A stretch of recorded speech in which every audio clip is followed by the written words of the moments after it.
They handed me the pink slip at exactly 8:01 a.m., like they'd rehearsed it with a metronome and a Xanax drip. HR was waiting in the lobby with that fake "we're all in this together" grin, the kind that usually precedes corporate yoga or mass layoffs. I didn't need coffee. I could feel the caffeine of pure rage pulsing through my veins. "Diane Mallory?" chirped the girl whose blazer still had a clearance tag hanging from the armpit. "Could we chat upstairs real quick?" Chat. Right. Like we were gonna braid each other's hair and cry about boys. I followed her up, my heels clicking on the linoleum like a countdown to detonation. The HR conference room smelled like stale bagels and toner, corporate death perfume.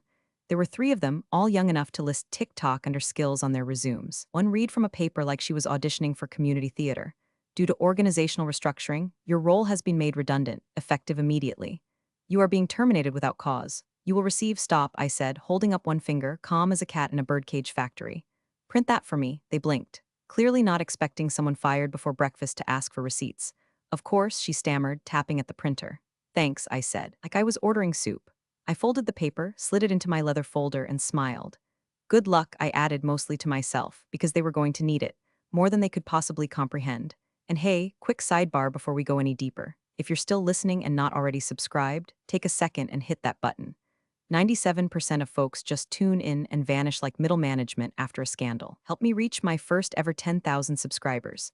I swear, the only thing I'll do with that milestone is pour another cup of coffee and tell more true chaos like this. Anyway, back to the implosion. I left the building like I'd just wrapped a business lunch, not like someone who'd been gutted by corporate Darwinism. Most people don't get to plan their own eulogy and encore. But I'm not most people. I'm Diane Mallory, and I've been waiting for this moment since the first pastel blazer waltzed in and called my department a little too analog for the new culture. I'd spent 19 years inside Swift Span Corp, watching the company grow from a regional logistics nothing burger into a household name, and then right back down into a private equity chew toy. I'd outlived 5 CFOs, 4 rebrands, and 1 sexual harassment scandal that got buried deeper than Jimmy Hoffa. But I knew my expiration date had been stamped the minute the acquisition went through. The new execs had buzzwords instead of plans. Synergy, recalibration, culture 2.0. It all translated to the same thing: purge the over 50 crowd and throw ping pong tables at the morale problem. So, 6 months ago, when whispers of a sale drifted through the finance floor like mold in the air ducts, I didn't panic. I didn't cry in my car or schedule a panic mammogram like Barb from accounting. No, I got to work. Surgical, quiet, focused, because buried in a forgotten clause from a 10-year-old merger agreement sat my escape plan. Not just mine, theirs too. A legacy provision, half deleted from memory but still alive in ink and back-end files, waiting for someone smart and vindictive enough to notice. And now, on this gray Monday morning, the time bomb had started ticking. They thought they'd fired a compliance officer. What they actually did was trigger a chain reaction that was about to cost them millions. I took the long way home, coffee in hand, not because I needed the caffeine, but because I wanted to be comfortable when I watched the fallout. It started with a whisper, literally. 6 months ago, I was microwaving stale lasagna in the break room when Tyler from accounts slid in, looking like he'd just wet his khakis with nervous energy. Kid was fresh out of grad school, all teeth and caffeine. He leaned in and said, "Don't tell anyone I said this, but I overheard Jenny on the strategy team mention the word acquisition." He said it like it was a dirty word, like acquisition was code for Armageddon. And for people like me, legacy employees with high salaries and low tolerance for bullshit, that's exactly what it was. I gave him the kind of smile a blackjack dealer gives a drunk tourist about to split tens. "Thanks, kid." I didn't eat the lasagna. I didn't say another word. I walked straight back to my desk, logged into the company's ancient contract archive system, where files went to rot, and started digging like a coyote in a pet cemetery.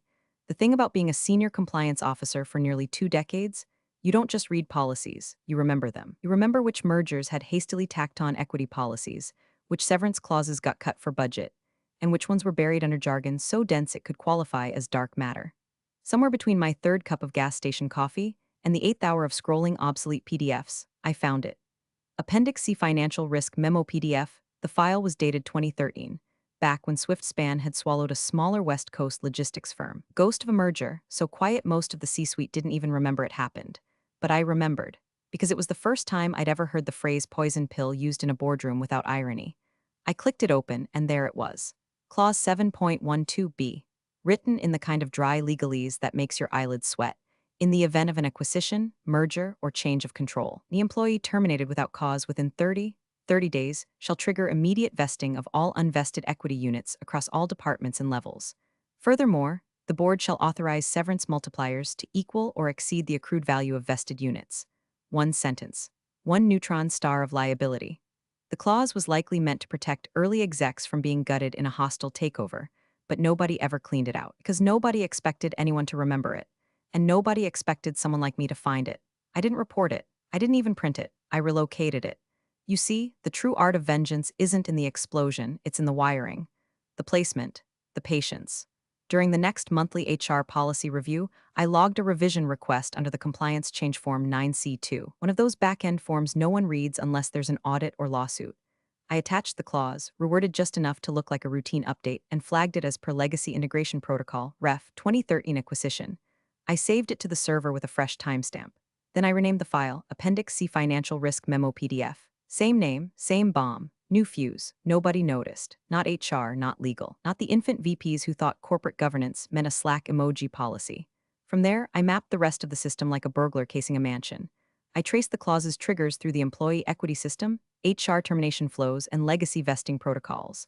I even tested a dummy run through the sandbox server and watched the numbers light up like Christmas morning. It was all still active, waiting. I backed up the file to 3 places, one in the official archive, one in my encrypted cloud drive, one on a USB stick shaped like a golden retriever, gift from my niece, now storing the most expensive middle finger in corporate history. Then just to be cute, I logged a comment in the PDF metadata, updated by D. Mallory per internal review, not flashy, just a fingerprint, enough to haunt someone later. By the end of that week, I'd stopped surviving. I was planning. They descended on the company like a gender-neutral plague in pastel polos and wireless earbuds. The new leadership team, which looked more like a startup internship experiment than a Fortune 500 executive board, showed up the Monday after the acquisition with tote bags that said hustle and flow, and LinkedIn smiles you could smell through the firewall. The ringleader was a guy named Braxton, of course. Not Mr. Braxton, just Braxton, because titles were a colonial construct, according to his onboarding memo, which also included an inspirational quote from Elon Musk and a Canva graphic of a unicorn vomiting cash. Braxton had a man bun and a sleeve tattoo of startup milestones, including a QR code that linked to his personal Medium blog. His handshake was limp, but his voice carried like a TED talk no one asked for. "We're not here to tear down the culture," he said at the town hall, standing on the breakroom countertop for dramatic effect. "We're here to elevate it." By Wednesday, HR had replaced the mission statement with a slogan: "Legacy is just another word for outdated." Printed in bold Helvetica over the bathroom mirrors, right where your dignity used to live. Then came the culture blitz. Ping-pong tables in the cafeteria. A kombucha tap in legal. Mandatory gratitude journaling on Fridays. It rebranded layoffs as career velocity enhancements. Jenny from procurement got walked out holding a succulent and a hug coupon. My title changed overnight from senior compliance officer to process whisperer. They removed my access to legacy finance folders I created, and reassigned my audit reports to a 26-year-old whose resume included interned with a podcast about cryptocurrency accountability.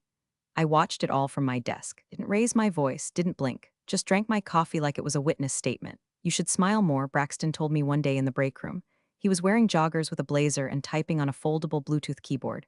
"You've got, like, powerful Ruth Bader Ginsburg vibes." "Thanks," I said, deadpan. "She's dead." He blinked, laughed nervously, then offered me a yoga pass. It was clear I was being phased out. I got uninvited from budget meetings. My calendar got mysteriously wiped. IT accidentally reset my login credentials 3 times in 1 week. And when I tried to pull policy documentation, I got the error message: "You do not have permission to access this content.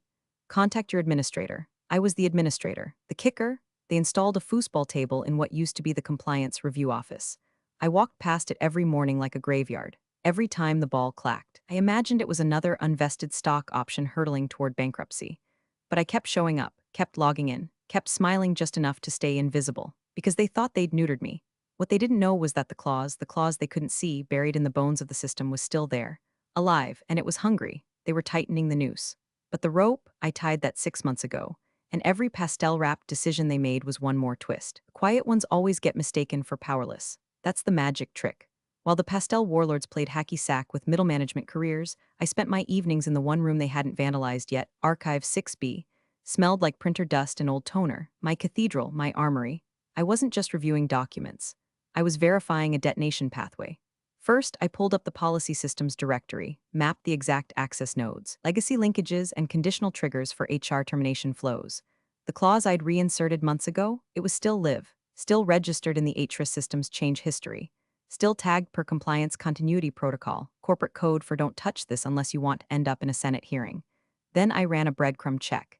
Every system interaction left a trail. Who uploaded what, when, where it flowed next. I followed the audit trail like a bloodhound, confirming that the clause had successfully propagated into the severance payout script, buried inside one of the oldest auto-generated templates used for involuntary terminations. Specifically, termination type for C, without cause, post-structural realignment. Bingo, but I wasn't done yet. I needed confirmation, so I called in a favor. Amy Caldera, Harvard Law, ex-SEC enforcement. Now does boutique contract law from a brownstone in Georgetown with the quiet fury of a woman who once got sued for being too thorough. I sent her the clause. No fluff. Just the text, the placement, the trigger conditions. She called me 20 minutes later. Jesus Christ, Diane, where did you find this? Same place you find mold beneath everything shiny. She laughed once, sharp. It's airtight. If it lives in the severance packet, even one copy, it's enforceable. And if it goes to legal, they're obligated to initiate clause protocol unless they want exposure. And if I'm fired, it triggers the clause. If they don't act, you can sue. If they do act, they're screwed anyway. Perfect, I said and hung up. Then I printed 3 copies. Laser printer, no color. I signed one in blue ink, just in case someone wanted to get cute with authenticity later.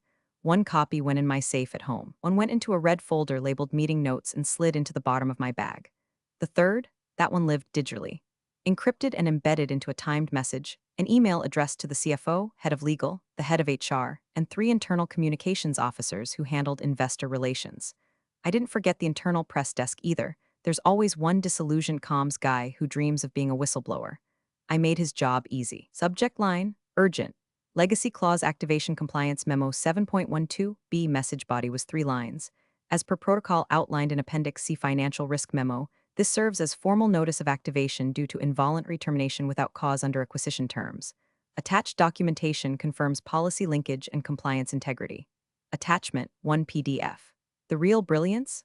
The email was set to delay send. Trigger time 9:01 a.m. Date TBD. Contingency. Cancel manually by 8:59 a.m. or let it fly. My kill switch. All I had to do was nothing. In a world of fast talkers and backstabbers, the most dangerous weapon is patience, and I'd sharpened mine into a blade. The clause was loaded. The fuse was set. Now all that was left was for someone to be stupid enough to pull the trigger.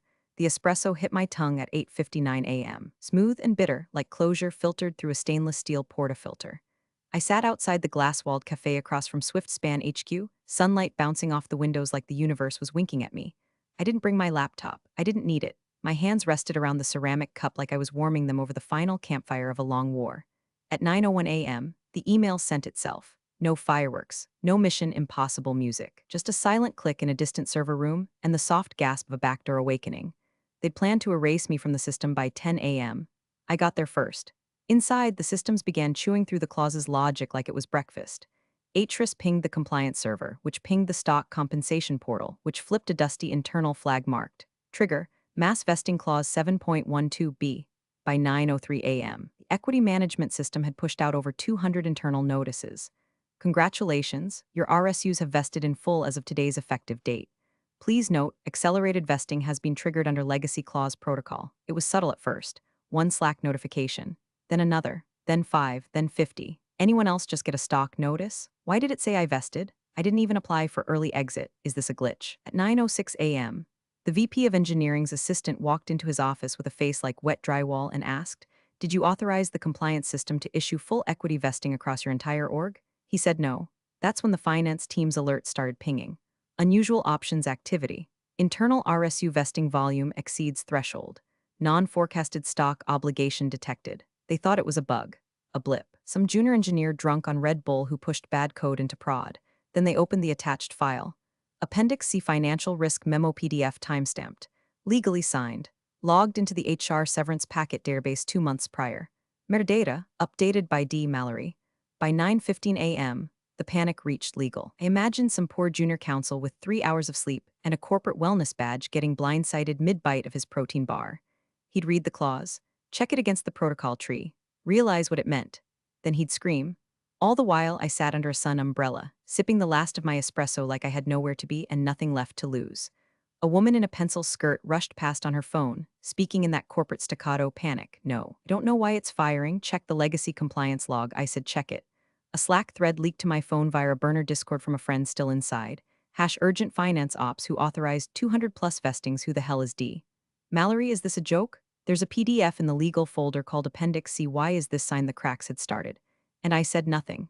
Didn't post. Didn't gloat. Didn't even smirk. Just watched as the carefully constructed image of post-acquisition control began to tear at the seams, one clause at a time. The detonator had gone off. But the real explosion? That was still crawling up the pipeline, and I wanted a front row seat when it finally blew. The meltdown began, appropriately enough, with a Zoom call titled Urgent, Unexplained Equity Trigger. I wasn't in the meeting, but I heard all about it. The transcript got leaked by someone in accounting who still owed me lunch and a favor. Fair trade. CFO Gerald Beam, five-time firer of redundant assets, three-time recipient of Forbes' most forgettable smile, was already sweating before he joined the call. His video flicked on to reveal a man in business pajamas and panic. His background was fake, a minimalist office scene with a succulent and framed MBA, but his face was very real. And very pale. Okay, he began, throat clearing, glasses fogging. Let's get alignment here. Alignment. The corporate version of grabbing a mop while the boat sinks. The VP of product, a guy named Lane who wore Patagonia vests like body armor, chimed in first. Half my org just got congratulations emails from the RSU system. It's saying full vesting. No terminations, no transfers, just boom, everything unlocked, a beat. Then someone else, same here. My whole data team's equity just matured. Compliance alerts went out. This isn't a phishing thing, is it? Then the real bomb dropped. Legal. A young associate popped in breathless. We found something. The vesting trigger was tripped by a clause in a file labeled Appendix C Financial Risk Memo. It was updated recently. Metadata shows it was touched during a compliance review. Who touched it? Beam snapped. The kid's eyes flicked off screen, probably reading from an audit log. Dated by D. Mallory. Silence, you could feel it. That name, my name, hung in the air like cigarette smoke in a church. Beam muted for a second. You know that silence. The kind where someone's throwing things just off camera. Meanwhile, legal's Slack thread was already imploding. Another leak hit my burner account, hash compliance WTF who enabled the old severance package. Is this a breach? Why is there a hard-coded trigger? Who is D? Mallory, and why is her name on everything? Wasn't she let go this morning? Finance tried to stop it. They opened the ledger, tried to cancel the RSU triggers retroactively. But it was too late. The ledger had already logged the vestings as cleared and posted. Notifications had gone out. Transactions processed. In some cases, employee dashboards already showed the updated dollar values.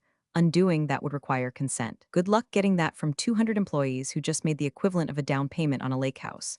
They flagged the servers, shut down equity batch processors, pulled up logs dating back a decade. Still couldn't figure out how the clause bypassed modern compliance filters. Meanwhile, I was biting into a ham quassa across the street, watching the building like it owed me money. Every minute, another alert, another Slack leak. Someone found the signed PDF in the HR archive. Time-stamped, initialed, legally embedded in the system by me under a Form ID still active in the audit logs. Not a bug, not a hack, just good old-fashioned policy. And I knew what they'd do next. They'd try to spin it, try to isolate it, but it was too late. Their choke points, the systems they thought they controlled, the people they thought were loyal, the documents they forgot to read had collapsed. I didn't need to raise my voice. My signature had done all the screaming. By 10:17 a.m., the boardroom was on fire, figuratively, though I wouldn't have minded literal flames licking the drywall. The emergency call was unlisted, unrecorded, and allegedly off the books. But nothing inside SwiftSpan ever stayed secret long, not when the building leaked more than its water pipes. 10 board members, 1 CFO, 0 answers. The acquisition, which had been heralded just last week as lean and visionary, had suddenly bloated by $27 million. That's not a rounding error. That's not oops. That's you just accidentally funded a small hospital-level bad. Most of it came from mass RSU conversions, over 200 employees now legally vested, with shares hitting the books at full valuation. Number danced across internal reports like a ghost with a calculator. $27,403,881.42. They tried to claim data anomaly, but the ledgers weren't anomalous. They were pristine. Every equity trigger tied to a legal clause no one in that room remembered authorizing. A clause that now looked suspiciously like corporate sabotage wrapped in old compliance code. They brought in risk, brought in legal. They even brought in some poor intern from investor relations who looked like he hadn't slept since the press release dropped. One board member, a woman with 3 hyphenated last names and a yacht named after herself, leaned into the camera and spat, "Who the hell is Diane Mallory?" Another replied she was terminated this morning. A pause. The CFO cleared his throat. She authored the policy file, signed it, cross-referenced it during a compliance audit. System logged it as protocol. We failed to rescind it after the acquisition finalized. Investor chatter started leaking to Twitter around 10:22. At Equity Watchdog, police car light hearing whispers of a post-acquisition clause bomb inside SwiftSpan. Sources say mass RSU triggers just cost them 8 figures. Developing Swift Span Corp governance clause gate at merger mouth. Fun fact, Swift Span's compliance officer was let go this AM. Clause she filed 6 months ago now wrecking their cap table. Chess, not checkers. Brain, and then my phone buzzed. A voicemail from Emily. She was my mentee once. Came to me fresh out of college, nervous, eager, brilliant in a quiet way. I'd taught her everything: how to write policies that read like riddles, how to document without exposing, how to smell fraud like it was burnt toast. She was still inside. I pressed play. Diane, hey, I don't know what's happening, but legal is freaking out. People are saying your name. Did you do something? Because if you did, holy shit, holy shit. There was a pause, a sigh, like she half wanted me to answer. To confirm the myth forming in the chaos, I hit delete, not out of malice, out of necessity, because I couldn't be part of this anymore, not even as a legend. They'd wanted to erase me, a ghost, a redundancy. Now, I was the clause that burned down their valuation, and I still had espresso on my breath. At exactly 11 o'clock a.m., the quarterly earnings call began, live, recorded, and translated into 3 languages for international investors. By then, the fuse had already curled to the charge, the sparks already dancing inside the walls. I was parked in a downtown cafe with velvet chairs and overpriced biscotti, watching the live stream on my tablet. The CEO's voice came through tinny but determined, like a man trying to hold in a scream while describing a sunrise. Today marks a new chapter for Swift Span, he began, oozing confidence through gritted teeth. We've successfully navigated our first post-acquisition quarter, with 8% YoY growth and positive forward momentum. His jaw looked like it was bench-pressing panic. They were trying to hold the line. I took a bite of biscotti and waited. 10 minutes in, a voice cut through the PR fog. It was Rachel Lefevre from Marketline Financial, tenacious, well-informed, and famously allergic to bullshit. Can you comment, she asked coolly, on the sudden mass vesting event reported this morning, apparently triggered by a dormant severance clause? Silence. A flicker in the CEO's eye. Sound of someone unmuting and then instantly regretting it. I'm not sure I follow, Rachel, he said, a bit too fast. If there was such a thing, it would be immaterial. Rachel didn't blink. Reports indicate over 200 employee RSUs vested due to a policy clause embedded in an archived compliance file. The clause originated in 2013, but was recently refiled under the name D. Mallory, are you saying that's immaterial? You could hear someone inhale sharply in the background, probably the CFO trying not to vomit on a Bloomberg terminal. The CEO's lips curled like he'd bitten into a lemon and couldn't find a trash can. That document was not actively known to leadership. We are investigating its origin and legitimacy. Our systems, he didn't finish, because someone else leaked the file. Live, right into the investor chat window. PDF name, Appendix C Financial Risk Memo caption. Clause 7.12b, updated by Diane Mallory.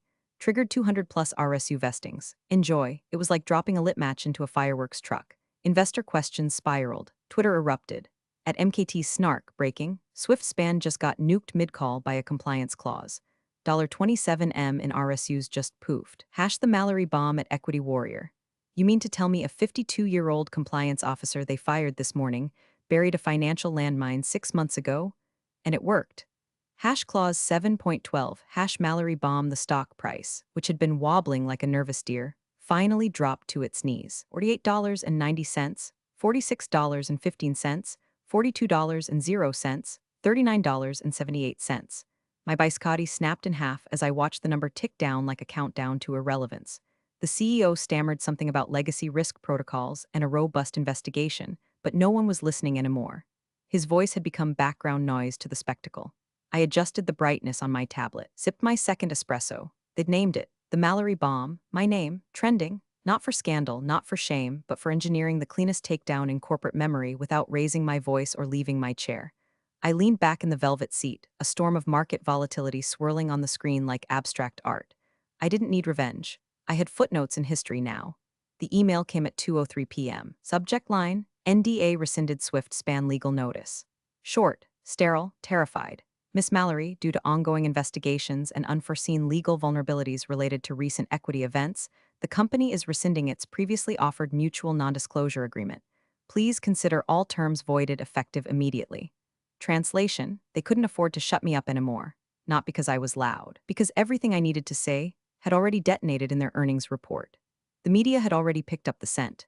Articles with titles like Clause that cracked the cap table and how one compliance officer outmaneuvered a billion-dollar acquisition were circulating. I skimmed the headlines, but I wasn't hungry for attention. My appetite had already been satisfied by the slow, delicious implosion of a system that thought it could outmaneuver its own architect. At 2:26 p.m., my phone buzzed once more. Amy, my lawyer, text they're trying to claw back vested equity, saying you manipulated policy for gain. But the digital trail's too clean, all within protocol. You're clear, congrats. I stared at the screen for a beat, then powered the phone off. Not airplane mode, off. I didn't need to hear from anyone else. Not the media, not HR. Not the comms officer who once asked if I could tone down the legalese in a fraud report. Not even Emily, who I knew would understand everything now without me saying a word. I was already on the interstate by then, windows down, sky wide and blue like a second chance, stretched thin across the horizon. My car, a 2011 Volvo with seat heaters and a glove box full of peppermint gum, rumbled steady beneath me like a warhorse who'd earned its retirement. City skyline in the rear view. That glass box of betrayal growing smaller and smaller until it became exactly what it always was, an overpriced cube filled with people who thought a ping-pong table could replace wisdom. The radio was off. I preferred the sound of wind. For the first time in 20 years, I didn't have a badge. I didn't have a title. I didn't have an inbox waiting to hemorrhage requests. What I did have was leverage turned to legend, an old clause resurrected into corporate folklore. A system that forgot who built it, reminded one signature at a time. I cracked the window a little more and let the air rush in, lifting strands of hair like they too had been waiting to exhale. I didn't burn the place down. I just handed them a lit match and watched them juggle gasoline. They thought I was a relic. Turns out I was a relic with a trigger. They handed me a pink slip. I handed them a financial obituary. Big thanks for watching, you sneaky seniors. Subscribe to keep the coffee pot brewing revenge. Your ex-colleagues won't know what hit him.